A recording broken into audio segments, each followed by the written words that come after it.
A Swedish newspaper had reported that Israel was killing Palestinians back in the 1990s to harvest organs from them.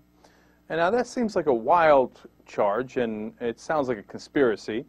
And, you know, I probably would have been a little skeptical of it myself. The Israelis were outraged, shocked, and chagrined.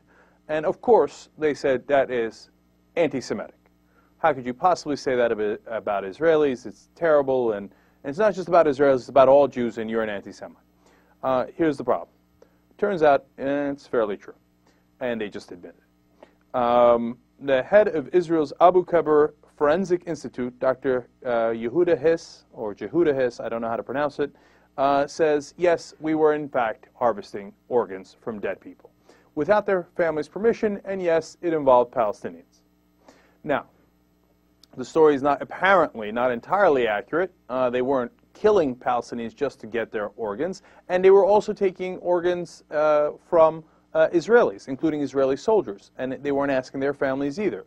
They were taking corneas, skin, bones, parts of arteries from the heart, etc., etc. Now, this is terrible, whether they take it from Israelis or Palestinians. But think about how it looks to the Palestinians.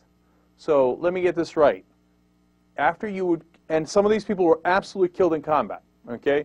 And some of the soldiers were, obviously, but also the Palestinians, right? From the Israeli-Palestinian government. So let me get this right. After you kill our guys, you skin them, and you take out their eyeballs and their hearts. That doesn't sound very good, does it? Might that inflame some people? Yes, obviously. And now to the charge, the original charge of, hey, they're killing the Palestinians to harvest their organs. Well, look, if they're making money off of this, and that's obviously part of the reason that they're doing it, I would imagine a very large part of the reason, do they have an economic incentive to have more bodies? Of course they do. So I don't know that these guys at the Institute tell the Israeli army, go kill a couple more Palestinians because I want their corneas or I want their skin. But if you create an environment in which people profit from more dead bodies, I can guarantee you there will be more dead bodies. So now they say this was in the 1990s and that it stopped in 2000 and it's not happening anymore. But it's deeply disturbing because, because of obviously what happened is grotesque. And then secondly, like you begin to think, well, if that conspiracy theory, which sounded so crazy, is true, what else is true? There is no, end to the depravity of human beings if they think they can make money off of something.